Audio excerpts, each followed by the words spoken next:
I hate every chimp I see, from chimpan-A to chimpan-Zee. So War for Planet of the Apes is out. It's the third film in the prequel Planet of the Apes series, and the last one in this trilogy. Is Andy Serkis finally going to get his Oscar for performance capture in these films?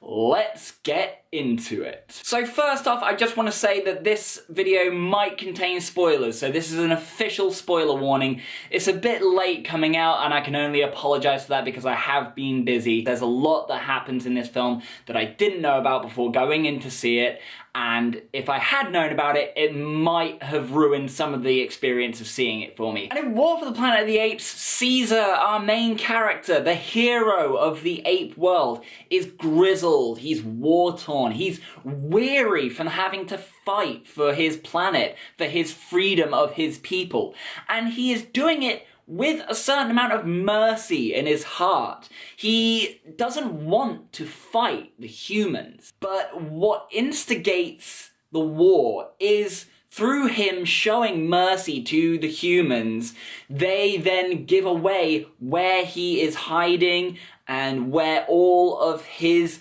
group of apes are, and they come at him full force. And it's Woody Harrelson, who is this army leader who is brutal in his methods because he is driven by the thought that if he doesn't take out these apes, things are only going to get worse for humans. Now, while this is called War for the Planet of the Apes, this isn't really so much a war film in the sense that there's a lot of fighting involved or a lot of action involved. This really is a very dramatic film.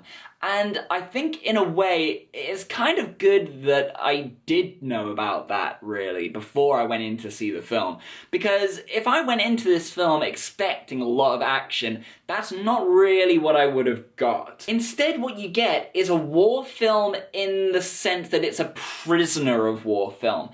That it's more like The Great Escape as a war film than it is something like Pearl Harbor. It really does deal with a darker side of war because there's a lot of a motif of having to deal with being a prisoner again, and a lot to do with sacrifice in this film. Like what Caesar is willing to give up in order to get revenge. And it's revenge in the sense that Woody Harrelson does something at the start of the film that is so brutal to Caesar in killing his wife and child that throughout the film, Caesar's motives for protecting people completely change.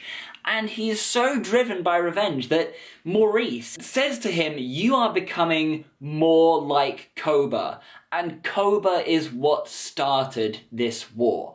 And you kind of see those gears ticking in Caesar. And Andy Serkis does a great job in showing that through facial expressions, through actions, through motives throughout the film that are actually expressed entirely through CGI. Now, there is a character in this called Bad Ape, and I was a little bit worried that Bad Ape was going to be kind of like a Jar Jar Binks character at some point, like, oh, am I going to really hate this character? Am I going to find him annoying? Actually, it turned out that I didn't, because by the end of the film, he does help progress the plot a little bit. It centers almost exclusively on the apes. And that's something that the previous two didn't really do because it relied a lot on the human counterparts to progress some of the story.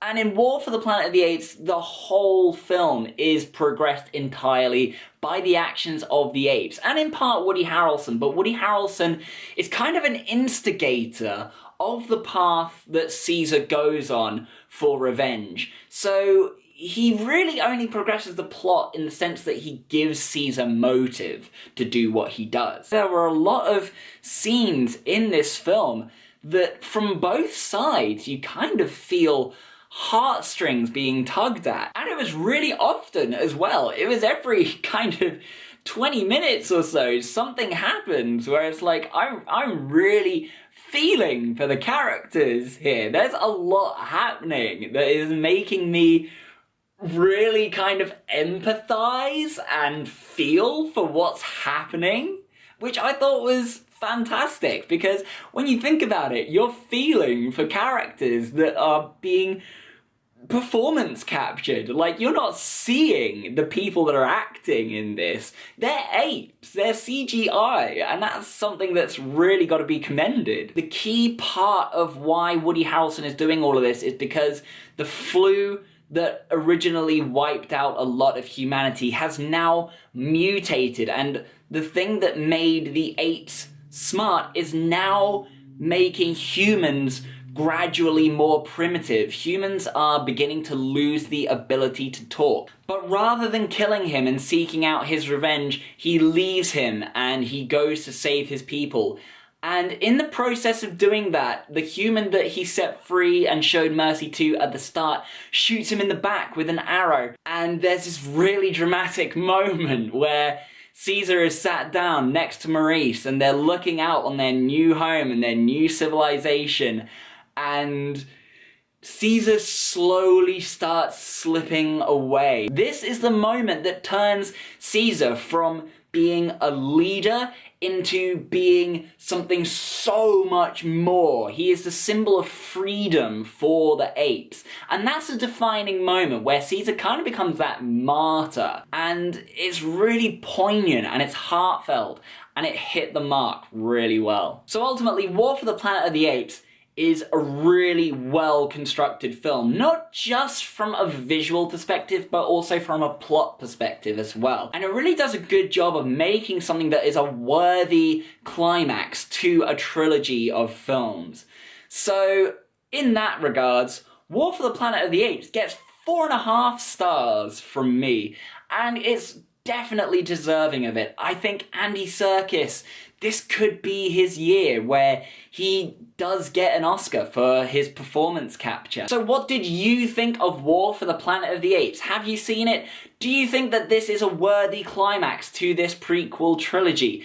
Do you think that Andy Serkis is worthy of an Oscar? Do you think they're going to make more Planet of the Apes movies and bridge the end of this one with the start of the original? Do they need to, or can they put it to bed now?